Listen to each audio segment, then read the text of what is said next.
Oak Targ, our friends. Hey everybody, it's Jason Blaha here, and once again it's time for another Orc Mode workout, and today was Max Effort Press Day. Quick reminder for those of you who watch these videos, please click like down below, help me keep those likes higher than the dislikes, and let's get over to the training.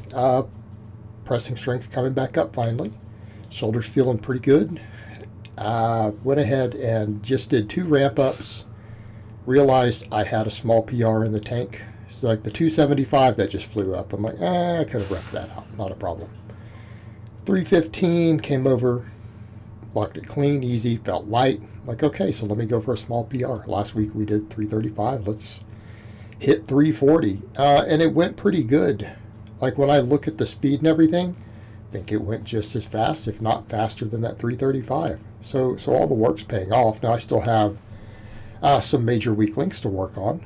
But that's the fascinating thing. Like I already know with my close grip benching here, probably as my triceps just get stronger, it's going to go up, up, up.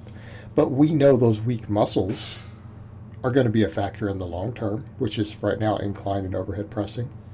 And incline more than overhead because my incline tends to be weak. But we'll get to that in a minute of me setting strength goals there because I haven't been training incline. Like I haven't done any real incline in years. In years. And I have been stronger as a YouTuber on a 45-degree incline than I am on this one coming up. Okay, so people do need to grasp that. I was doing rep work with I think 245 a few years ago, back when I was training over at Iron City and all that. And that was normal for me. That's what I was doing. I wasn't doing any real flat bench for a while, and I just went over, just did incline for a while, and then I went over to overhead pressing, built my press up to 225. But this.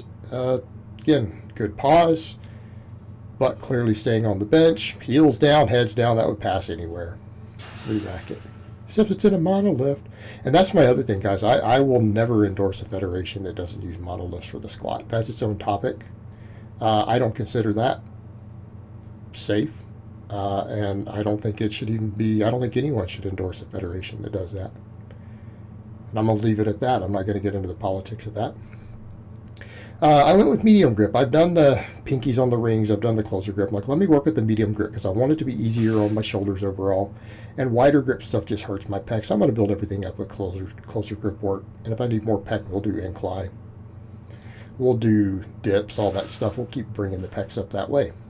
But, you know, this is challenging. And, you know, someone said, oh, your lockout's weak on it. That's where your weak link is. What are you going to do about it? Well, I've got to build my triceps and my upper chest.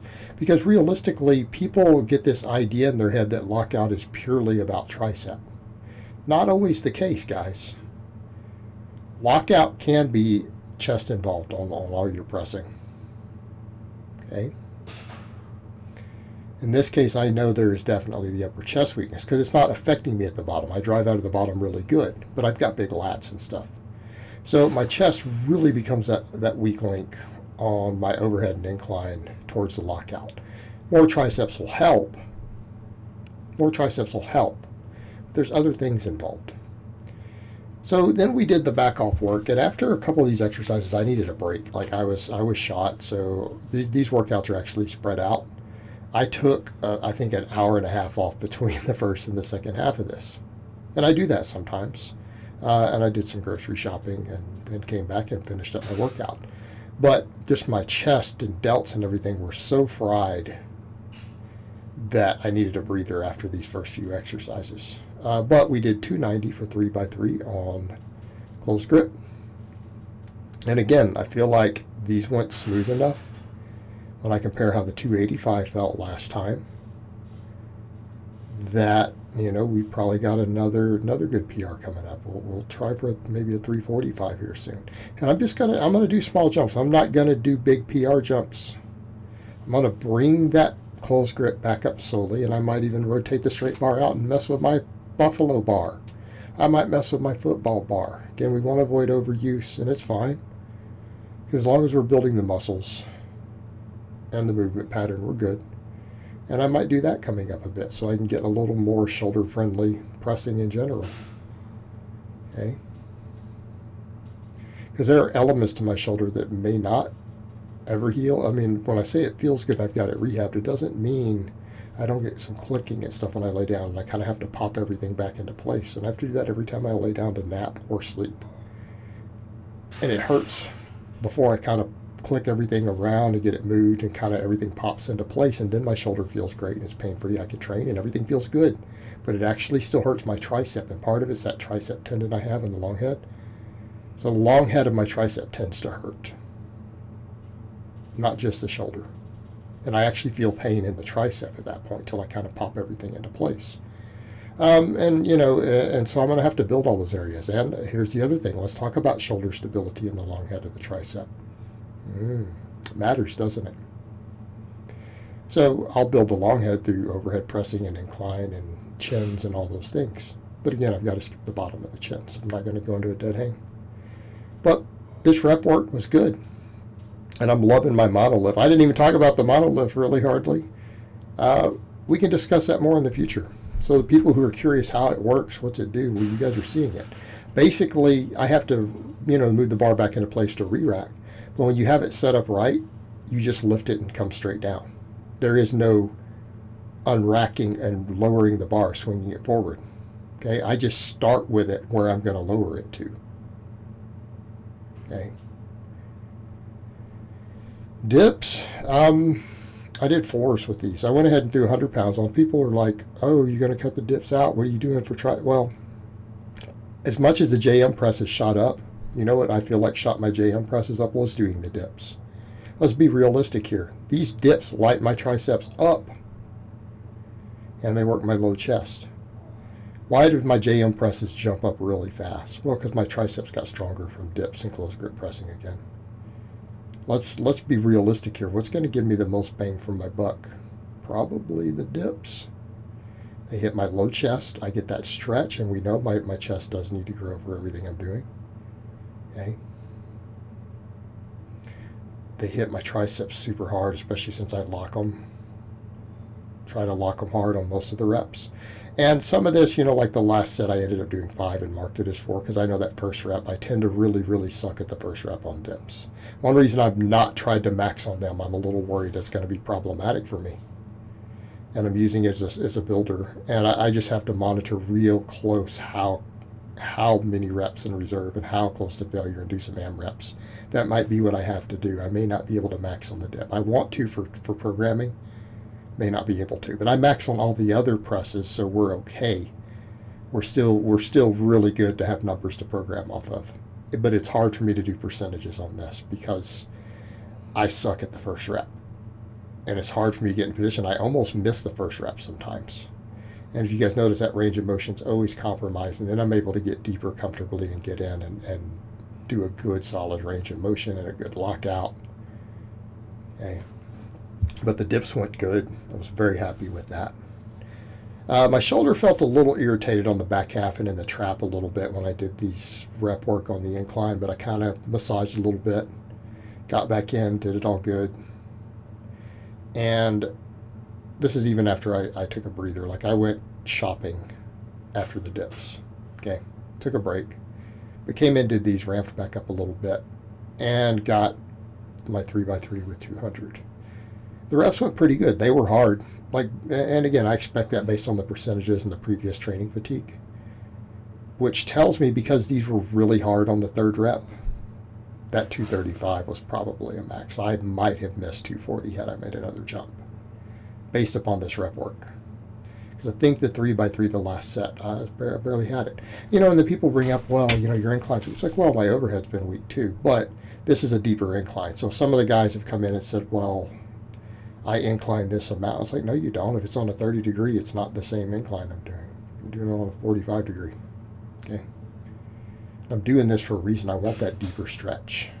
I want to get a lot of shoulder involved because this is going to help build my overhead press. I want more long head of the tricep involved, not just my upper chest. I want the whole upper chest to blow up from it, and it will. But, for this, I'm going to get the strength back up. Like, I need to get strong on this. Someone has said, well, you're weak at it. Well, yeah, of course I'm weak at it. I haven't been doing it, and it represents a muscle deficiency. But because of that, I think I can bring it up relatively quick. I want to get it up to 300 plus. Okay? And let's look at it from that perspective. What happens when I get my overhead press back to 225? my strict press. What happens if we can get or past that?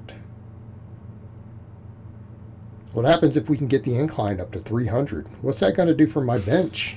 What's it going to do for my close grip max? Getting stronger at those dips. Oh my God, let's get to where we can do 135 for threes, not 100. All right. If I can get all these supplemental lifts up, what's my close grip benching going to do? Possibly my wide grip, but even my close grip. Realistically speaking, if I hit every one of those numbers, I'm probably easing in on a 400 close grip. And all these lifts complement each other. Every lift that I do has a synergy to another. I do everything close enough together with enough variation that every lift that I do has another lift that feeds it. Okay. My pressing strength was just dead after this. So I got over and said, you know what, I'm not going to try to do multiple sets on the strict press. Let me get one really good AMREP set. I'm just going to put 135 on instead of my 157, whatever, for threes. Let me just do 135, one good quality set, and just finish off these muscles. Everything involved, because it does work slightly different muscles. And you guys see me there. I'm not intentionally like flexing for the camera. I am hurting for a minute, just like fatigue. So that wasn't for your guys' enjoyment. I was just that fatigued at the end. And I'm just having to, squeeze and hold on to everything. Chins. Did the same weights last time, 3x3. Getting a little tired after this. And I PR'd these a little bit, but it's going to take a bit to increase. I think we're at a point where I want to focus on maybe just getting a slightly, and I mean very slightly, improved range of motion with this weight without injuring myself and re-injuring that shoulder. Because I've realized I am not made to do these at a dead hang. This is what gets me hurt. And I don't care that someone doesn't like it. They can call the zero. Well, it doesn't matter. They don't have to deal with the pain of my shoulder injuries. I do. And they're probably a weak, useless piece of crap themselves. Okay? So who cares? It's giving me the desired results, working the muscles I want to work. And I'm doing so without destroying my shoulders. Okay?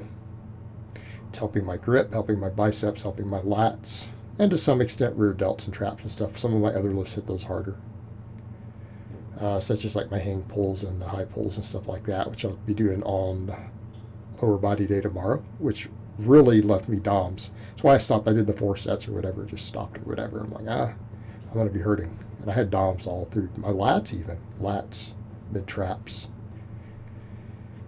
So they worked great. So those two things kind of complement each other in addition to all the deadlifting for my back. Okay, and then we do our cheat curls afterwards, of course, because they will increase this. Okay, the cheat curls will increase my chins. Hang pulls will increase the chins. Deadlifts will increase the chins. So I can come in and do 3 really challenging sets to give enough training effect twice a week, and it's 6 total sets. People can argue about that all they want. When you're doing multiple exercises, big movements that hit a muscle group, 6 really hard sets per week is actually a lot. And yes, I'm rejecting some of this data on the volume we have, because there's older data and far more conclusive studies showing great hypertrophy off the kind of volumes I'm doing. Hey, we're going to go with the weight of the evidence instead of whatever the trend of the week is. We got to be realistic. If you're doing 6 sets of a really heavy big movement every week for a body part, and you're doing more than one of those, and it ends up being 12 sets, or let's say you're doing 3 different movements, that's 18 sets a week. Hey, come on, 6 sets of chins is good. 6 sets of my cheat curls is good. And we picked up an extra rep on these today. We managed to get 6 on each of them. All right? And these will increase my chins. Got to get stronger at these cheat curls. And I did them in the rack. I did them in the rack today. And I thought it would be funny, actually, because I'm going to curl in the squat rack. I got to do one bro thing. So much of what I do is not bro on so many levels. It's so evidence-based and strength and conditioning-based. And since cheat curls actually are too, I figured let me just do them in the rack, just so that the bros have a little bit of something here, because I'm so anti-bro. I need to give the bros a little bit of love, man. So cheat curls in the squat rack. This is all for you guys. Nothing but love for the bros today. All right, guys, but that's really all I have to say on that today. I hope it's been informative, and I will talk to you guys next time.